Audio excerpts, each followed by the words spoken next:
ఇప్పుడు విషయం ఏమవుతుందంటే అంత ఖర్చు మనం డబ్బులు ఎన్ని ఉన్నాయి ఎట్లా ఖర్చు పెట్టుకోవాలి అప్పుల పాలు కాకుండా ఉండాలంటే ఏం చేయాలనేది గవర్నమెంట్ ముందు ఆలోచించాలి. పిండి కొద్దీ రొట్టె. అక్కడ జాగ్రత్త పడకుండా ఏం చేసిందంటే కాంట్రాక్టర్కు లాభం అయ్యే విధానం చేశారు. ఎక్కడ అప్పు తెచ్చినా మంచిదే, పెద్ద స్కీమ్ వేసి పెద్దగా అమౌంట్ ఖర్చు చేస్తే ఎక్కువ కాంట్రాక్టర్కు లాభం అవుతుంది, అది వీళ్లకు మేలు చేస్తారు. ఆ కోణం నుంచి ఆలోచించారు తప్ప ప్రజలకు ఏది లాభము, ఉద్యమ ఆకాంక్షలు ఏంటి, ఏం చేస్తే దీర్ఘకాలికంగా ఉపయోగం లాభం కలుగుతుంది, ఏం చేస్తే ఈ రాష్ట్రానికి ప్రయోజనం చేకూరుతుంది, రాష్ట్రం అప్పులపాలు కాకుండా ఉంటుంది, అభివృద్ధి బాటలో ముందుకు పోతుంది అనేది ఆలోచించాలి. ఆలోచించకుండా ఏం చేసిందంటే కాంట్రాక్టర్కి ఏం చేస్తే లాభం అవుతుంది అనేది లెక్కలు. సో కాళేశ్వరం ప్రాజెక్ట్ విషయంలో అదే జరిగింది. ఇప్పుడు ఖచ్చితంగా తుమ్మిడిహెట్టి గురించి ఆలోచించి ఉండాల్సింది. తుమ్మిడిహెట్టి మీద చేసిన ఖర్చు సద్వినియోగం చేసుకునే ప్రయత్నం చేస్తే ఒక బ్యారేజ్ తుమ్మిడిహెట్టి మీద కట్టి తర్వాత తెచ్చి ఇక్కడ గోదావరిలో కనుక నీళ్లు తెచ్చిపోసుకుంటే మనకి ఇలా 3 బ్యారేజీల మీద ఖర్చు, 3 పంపుల మీద ఖర్చు ఉండేది, దానికి ఎలక్ట్రిసిటీ ఖర్చు ఇవన్నీ తగ్గిపోయేవి కదా. అంటే నీ ఆలోచన ప్రజల నిధులను పొదుపుగా వాడదాం, వీలైనంతగా అభివృద్ధిని సాధిద్దామనే లక్ష్యం మనసులో ఉంటే ఇవి జరగవు. ఆ లక్ష్యం లేదు. ఇవన్నీ అభివృద్ధి స్కీమ్లను, మెగా స్కీమ్లను ఇంప్లిమెంట్ చేయాలి, కాంట్రాక్టర్లకు లాభం చేయాలని ప్రయత్నం చేసి మెగా కూడా ఉన్నారు. ఇటు అభివృద్ధి జరగలేదు, అటు రాష్ట్ర ఆదాయం మిగిలింది కాదు. ఇక 2 రకాలుగా మనం నష్టపోయినాం. అదే తెలంగాణ గత 10 ఏళ్లలో జరిగినటువంటి పెద్ద తప్పిదం. రాష్ట్రంలో కావలసినన్ని గ్రామీణ నీటి పంపిణీ పథకాలు ఉన్నాయి, అప్పటికే ఉన్నాయి, నీళ్ళు ఇస్తున్నారు ఎక్కడికి అనేక గ్రామాల్లో. ఎక్కడ లేవో ఆ గ్రామాలకు నీళ్ళు ఇచ్చే ప్రయత్నం చేసి ఆ తర్వాత కరువు వచ్చినప్పుడు అదనపు నీటిని సరఫరా చేయవలసిన ప్రాంతాలను గుర్తించి పైప్ లైన్లు వేసి పెడితే సరిపోయేది. దాన్ని కాదని ఉన్న పైపులన్నీ ఊడబీకేసి ప్రతి ఊరికి కొత్తగా పైప్ లైన్ వేయటం మొదలుపెట్టి రాష్ట్రాన్ని అప్పుల పాలు చేసింది. ఏం అవసరం ఉండే? జాగ్రత్త పడి ఉంటే ఇది జరిగేది కాదు కదా. కనుక ఉన్న నిధులు పరిమితం. ఈ మనకున్న అభివృద్ధిని ఈ పరిమిత వనరులతో సాధించడానికి ఏం జాగ్రత్తలు తీసుకోవాలి, ఎంత పొదుపుగా నిధులు వాడాలనే ఆలోచన లేదు. ఎంత పెద్ద ఎత్తున ఖర్చు పెడితే కాంట్రాక్టర్లకు అంత లాభము అనే ఆలోచనతో వ్యవహరించింది. ఆ ఆలోచన వాళ్ళ కొంప ముంచింది, రాష్ట్రాన్ని నాశనం చేసింది. వాళ్ళని రాజకీయంగానే దెబ్బకొట్టింది, కానీ రాష్ట్రం ఆర్థికంగా కుంగిపోయింది. పోలవరం విషయంలో కూడా మీ ఆలోచన అదేనా? దాదాపుగా అట్లే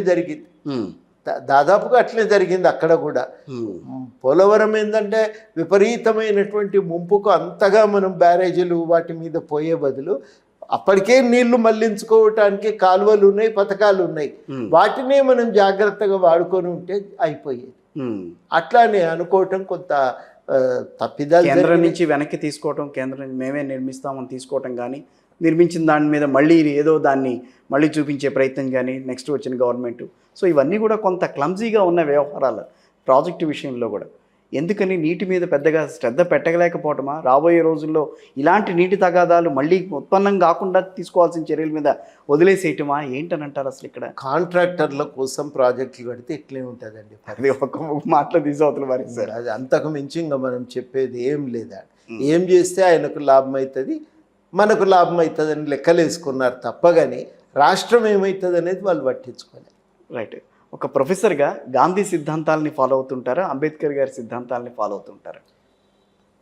ఈ 2 కూడా నా దృష్టిలో ముఖ్యమే. ఒక సమానత్వాన్ని, సామాజిక న్యాయాన్ని సాధించడానికి అంబేద్కర్ చేసిన కృషి, ప్రత్యేకించి రాజ్యాంగ రూపకల్పనలో ఆయన పోషించిన పాత్ర చాలా కీలకమైంది.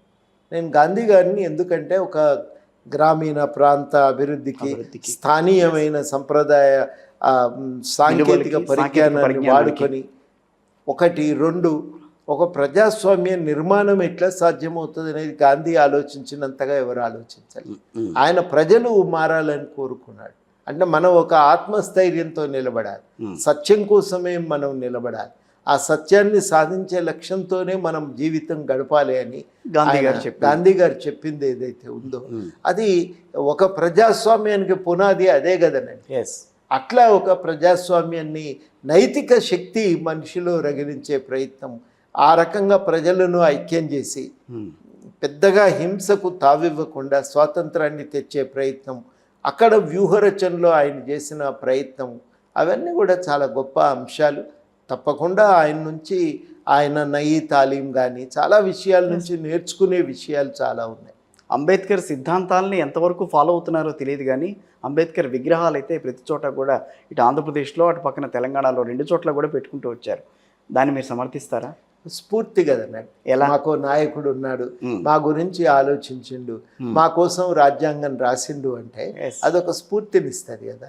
రోజు పొద్దున్న లేసే పిల్లవానికి చదువుకొని ఆయనంత ఉన్నతంగా ఎదిగిండు, నీకు కూడా ఒక అవకాశం ఉందని అంబేద్కర్ ఒక సాక్ష్యంగా.